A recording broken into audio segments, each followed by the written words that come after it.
Welcome back to the Fide podcast. I'm Dan Barish, founder of Fide, and as usual, I've got Joe, our creative director here, and we're stoked to talk today about AI. Of course, that's the buzzword of the day on every single podcast. But where we want to talk about it is let's talk about creative production, actually creating visuals, videos, assets, etc., using the new AI tools. What do you need to think about when you're using those tools, even as a client? You're hiring an agency and they say, hey, we're going to use some AI. What are the kinds of guardrails that you need to put alongside? And what kind of expectations can you have? A lot of people coming to us saying, hey, can I get this for a quarter of the price? I don't always think that's true. So, Joe, I'm stoked to talk to you today about something we've been doing a lot of work in, which is this AI generation. It feels like the Wild West at the moment. There's so much that you can do, so much more that people think you can do. And then, how to get it all done lies in there as well. So it's, I don't think it's as cut and dry as people assume it is. There's a lot of variation that you have to account for when working with AI. So yeah, there's lots to talk about. Let's start right at the top. When you think about an AI project, if you were putting yourself in the shoes of one of our clients, what would you want them to consider to weigh the pros and cons before saying, yes, I'm going to pull the trigger. Let's do this with AI? I think I would want them to have an understanding about what is possible. I know I kind of entered into the AI space thinking wow, I'm used to being put inside of this creative constraint box, which is kind of helps with my creativity. But then when I went into the AI space thinking, oh, well, now I'm kind of floating in space and anything is possible. And while the underlying truth to that is yes, most things are possible, how things get built and how things come together matter a lot in terms of what you get as an output. And what I mean by that is, you can have this pie in the sky idea and be working towards it, but one iteration in the AI tooling that you're using can throw a huge wrench in the gears, and you can spend a lot of time trying to fix that. Or you can kind of take an approach of, well, maybe we have to, to quote some writers, kill our darlings here and not obsess over getting this shot perfect, but getting a shot that works and tells the story correctly. I think that's the main thing that I try and tell clients is don't get married to an idea, be ready to roll with it and have an end goal that we work towards, but how we get there is going to be a lot of pivoting, I would say. That's exactly it. I think you have to have your eyes on the prize, which is your concept, which is your main goal, rather than, traditionally an agency would show you storyboard. And if they're filming something, they're going to make the shot as identical to that storyboard as is possible. With an AI workflow, you look at the storyboard and say, that looks great. And you get married to it and say it's a, kid playing soccer and he's so cute. And suddenly, when it gets to the AI generation, that kid is in a different looking stadium or a different looking field on a different looking day. And yes, you can modify the day, but the minute you modify the day, suddenly it modifies what his jersey is or her jersey. So those are the kinds of things that you have to kind of sacrifice. And to me, what I was always taught is you just have to tell a good story. Yeah. And yes, you want it to be high quality, but I think it is a matter of saying, all right, if I'm going to use this AI tool stuff, I am going to have to be much more comfortable with, to your point, that creative variation. And I think where really good studios and what we're doing now is trying as best we can to create that continuity and ensure that it is, on brand for the client. But what on brand means might be a different look than maybe you had in your mind's eye or in your heart. And that's something I think you have to accept. Exactly. And I think, when you really do think about traditional film production, it's kind of the same, right? It's just a different way to get there. You could be on set one day with this grandiose idea that you're going to get this particular shot and everybody's ready for it. And then the weather changes and you have to pivot. It's that same mentality of being able to roll with the punches and, like I said, have that end goal and just keep working towards it, even if you have to pivot how you get there. There's this implicit expectation, I think, that you have this beautiful magic tool where you can, as you said earlier, do anything you want. Sky's the limit.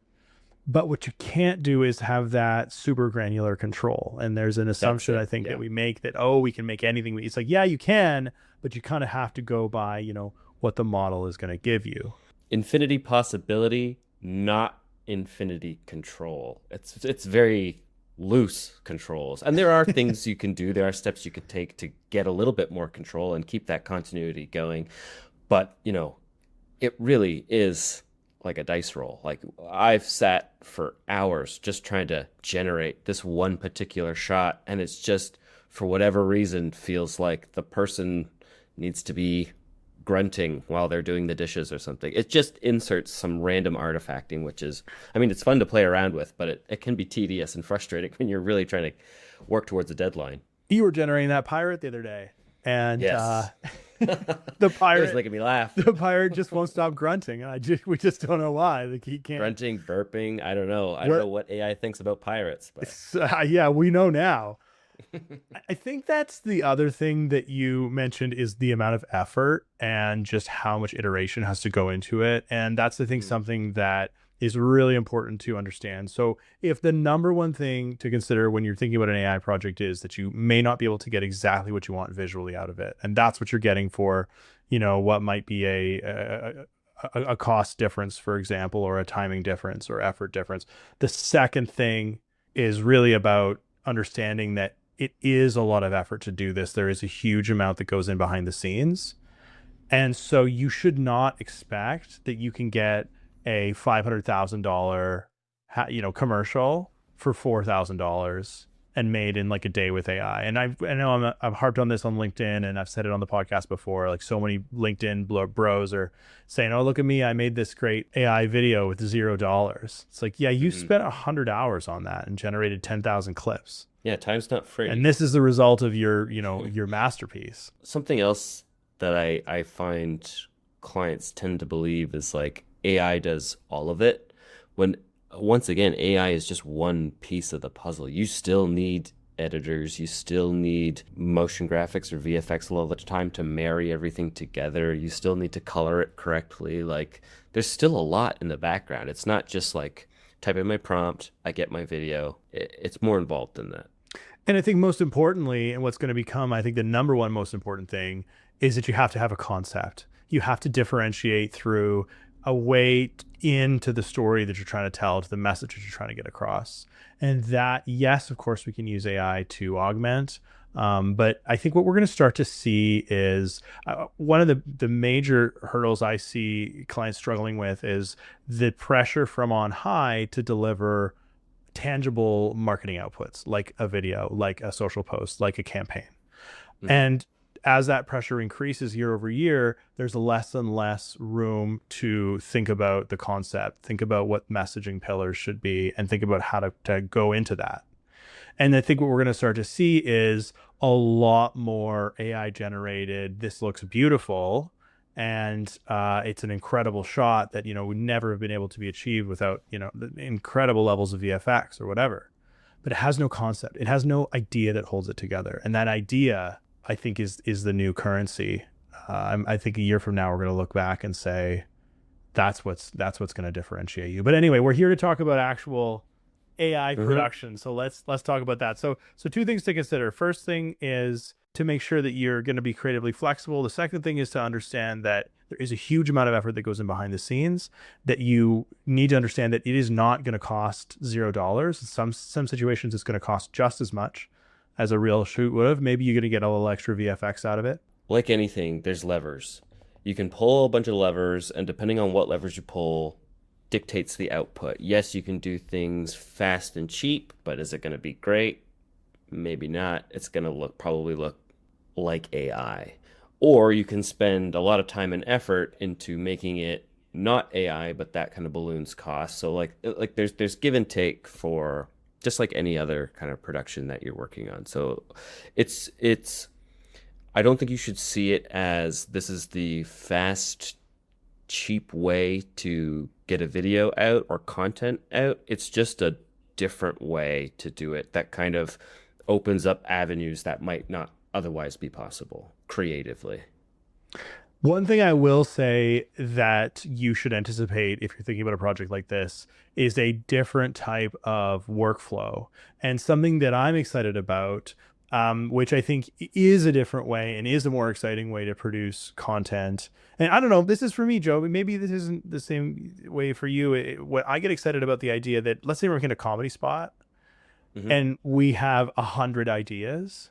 We could make a V1 of every one of those 100 ideas actually come to life in the way it exactly would be in the end result. And so, what's Yeah. really cool about that is now instead of saying we've got to make choices in pre production, we can actually make choices in post production. That you can see. Yeah, exactly. That you can, like, this is how I'm going to call them an actor for lack of a better word. This is how the actor in the AI clip performed, and this is what we think is going to be the funniest stuff. We've done that on a recent project Hmm. where we took a ton of ideas, whittled them down into, I think, what is it, 3 or 4 now. Yeah, it's like playing with puzzle pieces and see what sticks, see what works the best. You eliminate the guesswork, right? You can actually generate it. You can see Yeah. it. Does this fit? How does the pacing work? Okay, if we add a little bit of beat here, then maybe this other bit that we've created can slot in, and like you can play with the timing. It makes it a lot more tangible and visual, so that you're not kind of guessing, and allows you to just keep iterating and trying and trying and trying. Whereas typical production, you just, you only have so much time in the day, you only have so much budget, you got to pick and choose. Yes, but equally, I think what's really interesting is this infinite ability to iterate also introduces the problem, because I think the other thing that you need when you're supervising any kind of AI production, either as the client or someone even inside an agency, is you need to have decisiveness. This is good enough. It's where we're going to land, You can go forever. and it doesn't necessarily get better. No, it's just different. um yeah, you really have to kind of, I feel like good enough is maybe the wrong language. It's like, Yeah, does yeah, this that's fair. work? Yep. Does it look great? Yes, sure, we could tinker all day every day, but we never move forward that way. So you kind of have to put some guardrails on yourself to say, okay, this works, let's go, let's move. I think the language that I would suggest using is, does this serve that initial idea? Like we talked about at the very beginning of this podcast. Yeah. And is it building toward that in a way that feels professional, that feels polished, that feels on brand, that, if it's funny, it is actually genuinely funny. And that then you move on and you can say, hey, let's put this together. I think the other thing, the interesting thing I saw is some research around the fact that consumers don't actually care whether the content was made with AI or not. This is Really? from, I think it was The Drum, and yeah, they surveyed a number of people, and the result was, when people are told that something is AI or asked to pick out if it's AI, they get really picky and they say, yeah, that's totally AI and it's schlock and it's crap, right? Right. But if they're not asked, if they're not prompted, if they're not told, they'll just watch the content as content. And I think it comes down to then the fundamentals, right? Is the story well Hmm. told? Is it interesting? I'm just wondering though, like, is does that mean, like, don't tell the audience that this was made with AI, so we don't get kind of an adverse reaction that we might be expecting? Because the research that you're quoting, I haven't read, but just from my time online as an internet participant, it's very divisive. It's It crazy is. divisive. And Yeah. depending on where you go, you'll have, people that preach the gospel of AI, and then you have people that want to burn it to the ground. So, like, what's the line there? Is it, I think you should be forthcoming that, AI was used in this production, but to what extent do you have to do it? I'm not sure. I really loved what the Cafe Cargo did in their recent ad that they created with AI. At the very bottom, in a car commercial or something, or you might say, closed course, professionals Hmm. do not attempt, or in a digital more ad, you might say screen images simulated, something like that. I think it's the same. I think it's you Disclaimer. use some language that just says, "Hey, we used AI," and it's, most of the people won't even read it, but it's there if you want. It's being upfront about it. My view, and this is so interesting too, because so many people are incensed by AI, and my friends are saying people are going to be out of work, and studios like Dan's are going to be gone in 5 years, which, by the way, is completely untrue. I think we have to move with the times, and I think that you just have to be upfront to your point and say, hey, this is used with AI. And then I think people just relax and they just want to be entertained. Yeah, I think, we work in the consulting space where like AI is front and center. It's the first thing you read every day because, that's what's new. Consultancy is at the forefront of tech and like how to leverage it, how to make it work for you. And I think everybody outside of it doesn't necessarily have the view or insight that we get into like what AI is actually doing. It is that scary thing that's gonna take my job when realistically, the more you start to work with it, and I've heard a lot of leaders say this, and it does, it kind of sounds repetitive, but it's repetitive because it's true. It's like AI is not here to replace your job. It's here to help you do your job. And the sooner you learn how to do it, the sooner you'll benefit from it. The more you put it off, the sooner somebody who does know how to use it is going to take your place. That's the person who's going to take your job. Yeah. It's not a robot. It's not an AI algorithm. It is somebody who understands how to use it to their advantage. That's the one that's going to take your job. I went to Germany last week. I was looking through these beautiful Christmas markets and I came across this handwork store. And I walked in and everything was beautiful inside. And I wanted to buy everything in the store. And I picked up a cup, like a single, ceramic mug, and it was 35 euros. Ooh. And it reminded me that when machines come for the work that was previously done by hand, there probably is still a market for handmade work. And that market is for a very niche and specific consumer that wants something, that values something that is done that way. And I think that that's going to happen with the work that we do, that most of it is going to end up becoming a little bit more mass produced. There will still be, for the very, very best of the best people, that kind of handwork equivalent of the production that we do. But that if you're sitting here listening to this podcast as a marketer and you've got a fixed budget and you have to make an impact and you have to move the needle, I just cannot see most of you making the choice to buy a $35 mug that's a single mug. Yeah.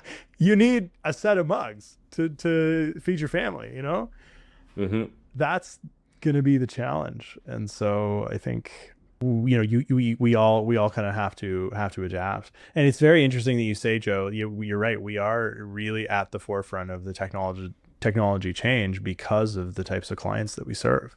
I wouldn't say that looking back on it, I would want everything that I buy to be perfectly handmade. I kind of actually do see some advantage in, having, let's just use the mug example, like 4 completely matching mugs that are made in an identical way. Like there are some, advantages to that, but it does change the way we all have to approach both buying and selling these kinds of services. Anything else that you would recommend in terms of what to think about when you are considering whether you're going to buy an AI creative project? I would say you would want to take into account the risks involved. And what I mean by risks is not necessarily using AI, but if you are representing a company and that company has a whole legal department, you have to be prepared to work with that legal department to get this thing done. Because like we said at the beginning, it is the Wild West at the moment, and the legality of everything is unclear. You have to tackle that up front, because if you wait till your thing is halfway produced and you've invested all this money, I mean, we've seen this ourselves. Legal comes in and says, absolutely not doing it. You need to be prepared to do your due diligence to see whether or not, if it's even the right choice.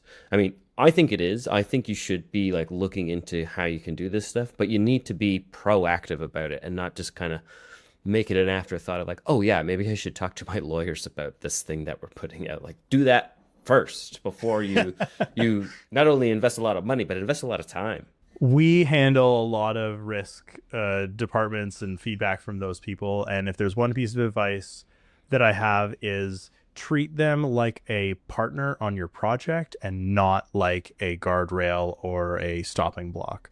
The reality is they are a stopping block, but the more that relationship becomes, adversarial, the less I think you're gonna move. And you know that you want to do this type of project for so many reasons, and you're so excited about it, and it's their job to be reasonable and make sure that you're not going to put your company in a bad situation. So obviously none of this is legal advice that we're giving, but what we're saying is go get your own legal advice Yeah. at the very front of the project, and maybe throughout as well.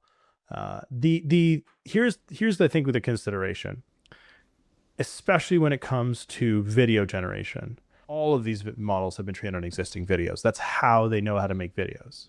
Exactly. But different models have been trained on different videos. For example, you've got Veo, and my understanding is that that's been trained on all of YouTube because Google owns Veo, Google owns YouTube, right? So that's kind of your simplest path to like an easy way to understand what it's been trained on and Veo is often considered right now one of the safer models. We've got other models like Seed Dance and others that have been trained on kind of God knows what, Who for lack knows? of a Yeah. better word. And there's probably a legal argument to be made that this is a new generation. I mean, that's what the people who are developing these models would tell you. And it's a brand new piece of art. And, I looked at the Mona Lisa at the Louvre and now I'm inspired by it and I want to make some art based on it. Do I need to pay those people to make my own art? Obviously Yeah. not. But the machine, it's not quite that separated, is it? No, it's not. It's not as, as refined or as I don't think it's looking at those small details with that much scrutiny. It's just kind of, I mean, like the comparison you made, like I looked at the Mona Lisa and I got inspired. It's not only looking at the Mona Lisa, it's looking at everything. It's looking at the Louvre and saying, yeah, gobbling it all up and spitting something out. So like it's tricky. It really is tough to navigate, which is why it's important to navigate it cautiously, I would say. Not to completely say, avoid it at all costs. That's equally as risky. Like you should educate yourself as best you can and get your team involved so that they can help you navigate it.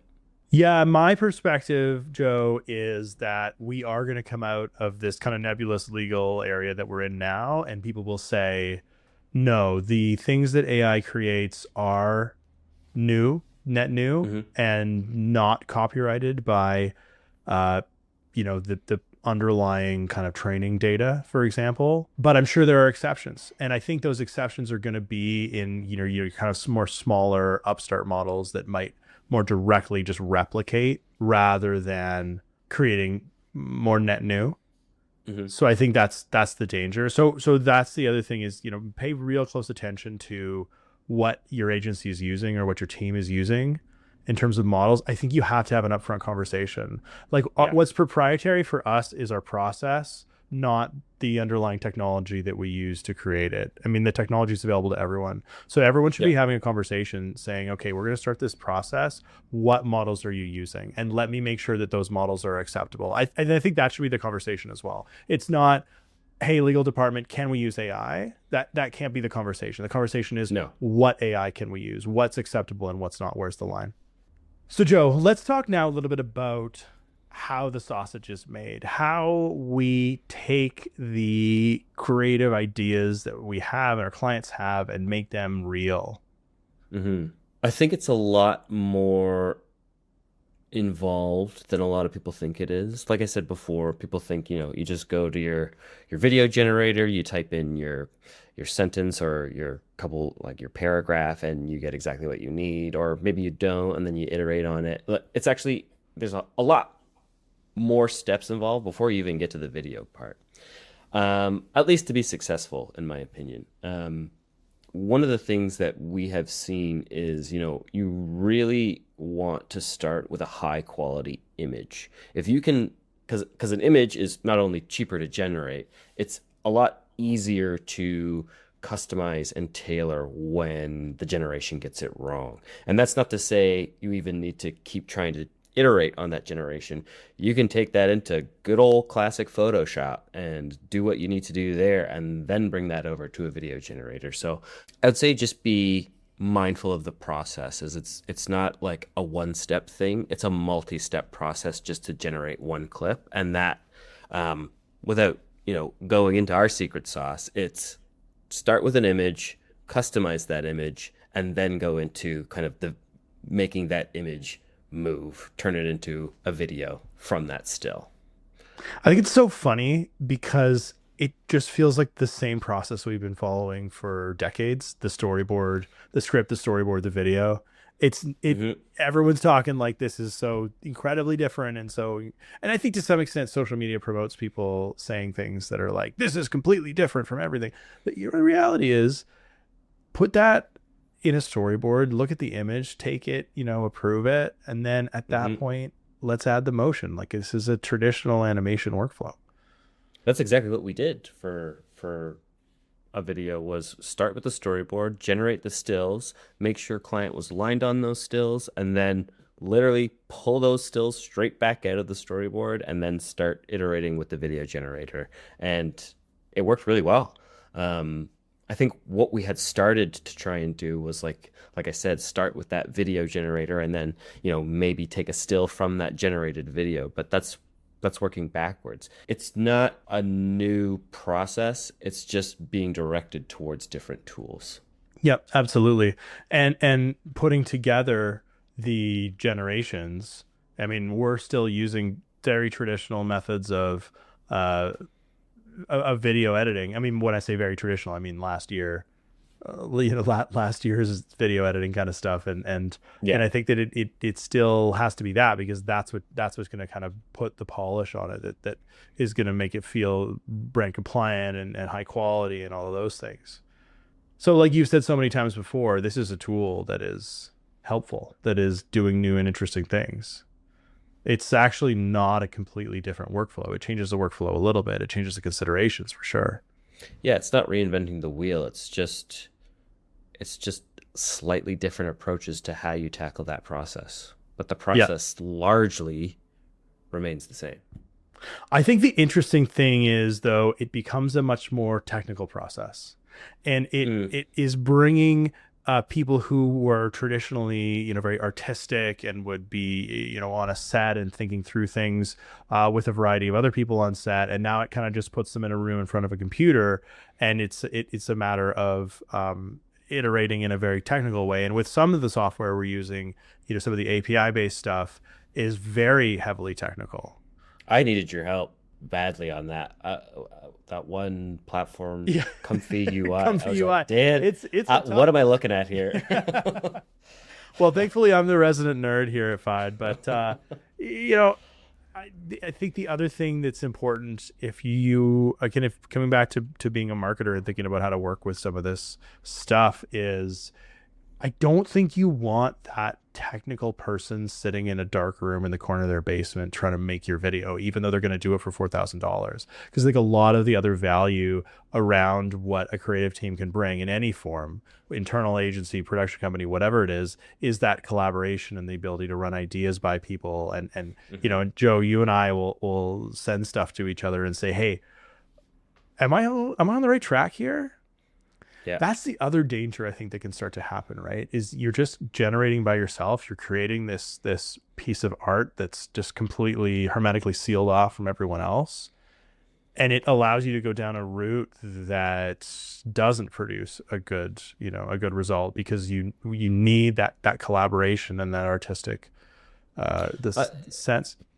it goes back to the same theme we keep coming back to, like that's not new. If I was to work on like a big production and then take it away as the editor and just edit away with no outside feedback, it starts to lose all meaning to me, and you just kind of get into this feedback loop. And it could be good or bad. You could start to think to yourself like, I've just created a masterpiece, or you can start going there on the rabbit hole of like, everything sucks, I suck, this sucks, and then you give it to somebody else, they say this is great. So it's still important to have that collaborative aspect. You never want to lean away from that.